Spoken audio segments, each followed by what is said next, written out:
الرحمن الرحيم الحمد لله رب العالمين والصلاة والسلام على أشرف الأنبياء والمرسلين نبينا محمد وعلى آله وصحبه أجمعين أما بعد السلام عليكم ورحمة الله وبركاته. معزز سامعین کرام، 40 نویہ کی 21ویں حدیث، اس کا ترجمہ اور اس حدیث سے مستنبط چند فوائد و احکام پیش خدمت ہیں۔ عن ابی عمرو وقیل ابی عمرہ سفیان بن عبد اللہ رضی اللہ عنہ قال قلت یا رسول اللہ قل لی فی الاسلام قولا لا اسأل عنه احدا غیرک قال صلی اللہ علیہ وسلم قل آمنت باللہ ثم استقم رواہ مسلم۔ ترجمہ: ابو عمر سفیان بن عبداللہ رضی اللہ عنہ کہتے ہیں کہ میں نے رسول اکرم صلی اللہ علیہ وسلم سے کہا کہ اے اللہ کے رسول، اسلام کے بارے میں مجھے کوئی ایسی بات بتا دیجئے جس کے بارے میں آپ کے سوا کسی اور سے نہ پوچھوں۔ آپ صلی اللہ علیہ وسلم نے ارشاد فرمایا، کہو میں اللہ پر ایمان لایا، پھر اس پر ٹھیک ٹھیک قائم رہو۔ امام مسلم رحمۃ اللہ علیہ نے اس حدیث کو اپنی صحیح کے اندر نقل کیا ہے۔ محترم سامعین، اس حدیث کے اندر بڑے اہم فوائد و احکام ہمیں اور آپ کو نظر آئیں گے۔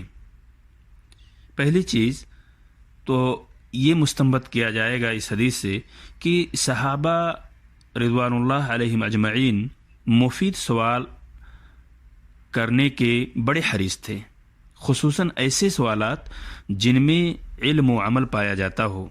محض علمی اور ذہنی لذت والے سوالات سے وہ دور رہا کرتے تھے، کیونکہ جس علم کے نتیجہ میں کوئی عمل نہ ہو وہ بیکار اور بے فائدہ ہوتا ہے۔ علی رضی اللہ عنہ کا ارشاد ہے، علم عمل کو آواز دیتا ہے، اگر وہ پہنچا تو ٹھیک، ورنہ علم رخصت ہو جاتا ہے۔ سامعین کرام، یہ وصیت جو اس حدیث کے اندر موجود ہے، یہ بڑی جامع اور نفع بخش وصیت ہے۔ ایمان باللہ اور استقامت ایسی دو چیزیں ہیں جن میں پورا اسلام داخل ہے۔ ایمان تمام امور عقائدیہ اور اعمال قلبیہ کو محیط ہے۔ استقامت دائیں بائیں مڑے بغیر ہر قسم کی کجروی اور انحراف سے بچ کر صراط مستقیم کو اپنانے، اس پر ثابت قدمی کے ساتھ چلنے اور چلتے رہنے، اور اس راہ میں آنے والی ہر مصیبت اور ہر مصائب کو بخوشی برضا برداشت کرنے کا نام ہے۔ دراصل استقامت ہر ظاہری و باطنی استطاعت کو شامل ہے۔ سامعین کرام، قرآن و حدیث میں اگر دیکھا جائے تو استقامت کا حکم کئی جگہ آیا ہے۔ استقامت اختیار کرنے والوں کو خوشخبری بھی سنائی گئی ہے۔ چنانچہ اللہ تبارک تعالیٰ کا ارشاد ہے، فَاسْتَقِیمُوا إِلَيْهِ وَاسْتَغْفِرُوهُ، سورہ فصلت آیت نمبر 6۔ اس میں اللہ تبارک تعالیٰ فرماتے ہیں، تم اسی کی طرف متوجہ ہو جاؤ اور اس سے گناہوں کی معافی چاہو۔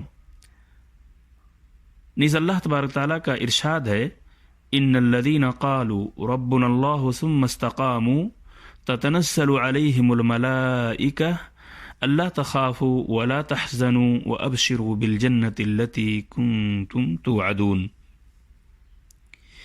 یہ آیت بھی سورہ فصلت کے اندر ہی موجود ہے، آیت نمبر 30 ہے۔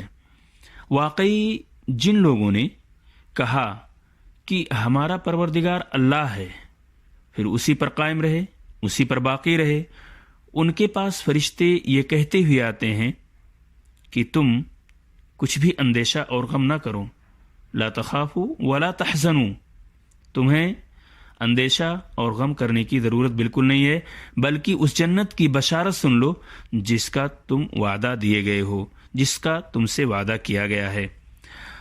اور دوسری جگہ اللہ تبارک تعالیٰ کا ارشاد ہے، ان الذین قالوا ربنا اللہ ثم استقاموا فلا خوف علیہم ولا هم يحزنون اولئک اصحاب الجنۃ خالدین فیہا جزاء بما كانوا يعملون۔ سورۃ الاحقاف آیت نمبر 13۔ بے شک جن لوگوں نے کہا کہ ہمارا رب اللہ ہے، پھر اس پر جمے رہے، تو ان پر نہ تو کوئی خوف ہوگا اور نہ غمگین ہوں گے، نہ تو انہیں کوئی فکر لاحق نہیں ہوگی۔ یہ تو اہل جنت ہیں جو سدا اسی میں رہیں گے، ان اعمال کے بدلے جو وہ دنیا میں کیا کرتے تھے۔ نبی اکرم صلی اللہ علیہ وسلم فرماتے ہیں، استقیموا ولن تحسوا، استقیموا ولن تحسوا۔ یہ روایت مستدرک کے اندر موجود ہے۔ استقامت اختیار کرو اور تم ہرگز اس کی حقیقت کو نہیں پہنچ سکتے۔ سامعین کرام، سوال یہ پیدا ہوتا ہے کہ آخر استقامت کس چیز سے حاصل ہوتی ہے؟ استقامت کے حصول کے لیے کون کون سے اسباب اختیار کرنی چاہیے؟ تو استقامت کے حصول کے لیے چند معاون اسباب آپ سماعت فرمائیں۔ خلوت و جلوت ہر حال میں اللہ کو یاد رکھے انسان، اور اس کی نگرانی کا یقین دل میں بٹھائے کہ اللہ تبارک تعالی ہماری نگرانی کر رہا ہے۔ نفس کی کوتاہی پر اس کا محاسبہ کرے اور ہر غلطی کے بعد حق کی طرف رجوع کرے۔ نفس کو اطاعت و فرمانبردار پر، اللہ تبارک تعالیٰ کی فرمانبرداری پر بزور آمادہ کرے اور اسے نیکیوں کا عادی بنائے۔ یاد رہے کہ جسے ایمان و استقامت نصیب ہو گئی اسے دنیا و آخرت کی ہر سعادت حاصل ہو گئی۔ محترم سامعین کرام، اگر ہم ان اسباب کو اختیار کریں گے تو انشاءاللہ ہمارے اندر استقامت ضرور پیدا ہوگی اور ہم ان اجر و ثواب کو حاصل کر لیں گے جسے اللہ تبارک تعالیٰ نے استقامت پر چلنے والے اور استقامت پر باقی رہنے والے لوگوں کے لیے متعین کیا ہے۔ اللہ تعالیٰ سے دعا ہے کہ اللہ تعالیٰ ہمیں جب تک اس دنیا میں رکھے حالت ایمان پر برقرار رکھے اور ہمیں اور تمام مسلمانوں کو استقامت نصیب فرمائے۔ آمین۔ السلام علیکم ورحمۃ اللہ وبرکاتہ۔